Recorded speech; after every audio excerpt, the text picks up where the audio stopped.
Donc ici, on va expliquer les différents boutons disponibles, les différentes options disponibles dans la main. Dans la main, donc, vous avez la possibilité, en cours de broderie, de couper le fil. Couper le fil de canette, couper le fil de canette et le fil supérieur, les deux en même temps. Ensuite, ici, vous avez un clavier qui permet de faire une correction du cadre. Ici, vous avez votre cadre en X et en Y, donc en profondeur et en droite-gauche. Et vous avez une correction possible avec plus ou moins pour dégager devant ou derrière, à droite ou à gauche, selon X ou Y. On retrouve d'ailleurs ici la position du cadre. Si on bouge les flèches, on voit ici bouger en Y, ici bouger en X. Ici, on a l'option, donc qui est le dégagement arbitraire. Donc c'est une option qu'on retrouve dans la page 4. On règle une position de dégagement de cadre. Et on appuie ici pour venir à cette position. C'est une position machine.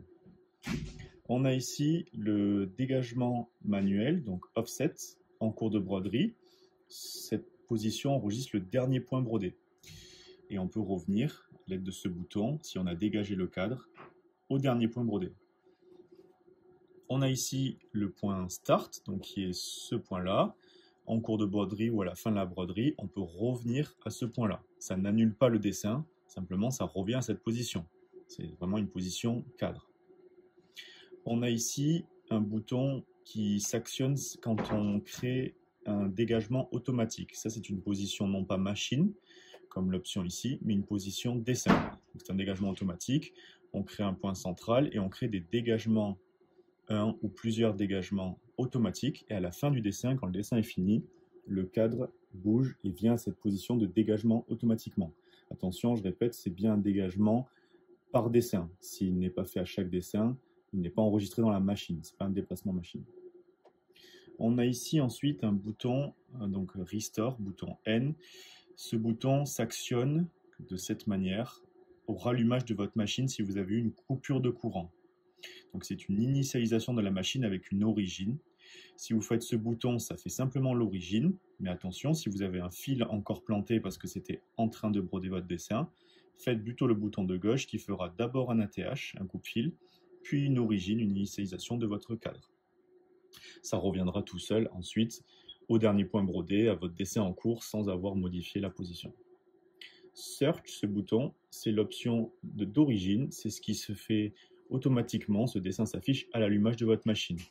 Pas besoin de le faire en cours de journée, simplement à chaque redémarrage de machine, vous le faites bien de cette manière. Yes. Trace, normalement c'est connu de tout le monde. Trace, c'est pour créer à vitesse rapide ou lente un contour, donc le périmètre maximal que prendra votre broderie dans le cadre.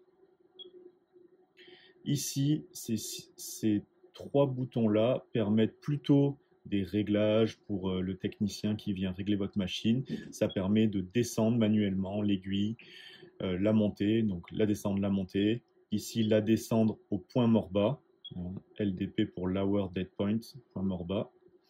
Et ici, la même chose, mais avec le pied presseur et non pas l'aiguille. Ici, ce bouton vous permet d'actionner les paramètres de votre pied presseur. Donc attention à bien prendre en compte ici, il ne prend que l'aiguille 1, ici il prend toutes les aiguilles, mais vous venez régler ce que vous trouvez aussi dans les paramètres généraux de la machine, la hauteur du pied presseur, donc tout ça c'est pour des machines DCP hein, bien sûr, donc TMBR, TMZ ou TMAR. Ça permet de venir régler donc le débattement du pied, le timing et le coup du pied presseur. Et le point mort du pied presseur. Vous trouvez ensuite avec les flèches jaunes ici une page 2. Dans la page 2, vous retrouvez le bouton de nettoyage coupe-fil. Donc ce bouton permet d'ouvrir de cette manière, ouvrir le couteau mobile, aiguille. Vous pouvez ainsi nettoyer vos couteaux et en faisant demi-tour, le couteau mobile se refermera à la bonne position. Ici, donc c'est simplement quelque chose qui permet aux techniciens, si besoin, de récupérer des erreurs machine, sur une clé USB par exemple. Et ici, les boutons pour éteindre ou allumer les LED de votre machine au-dessus du cadre.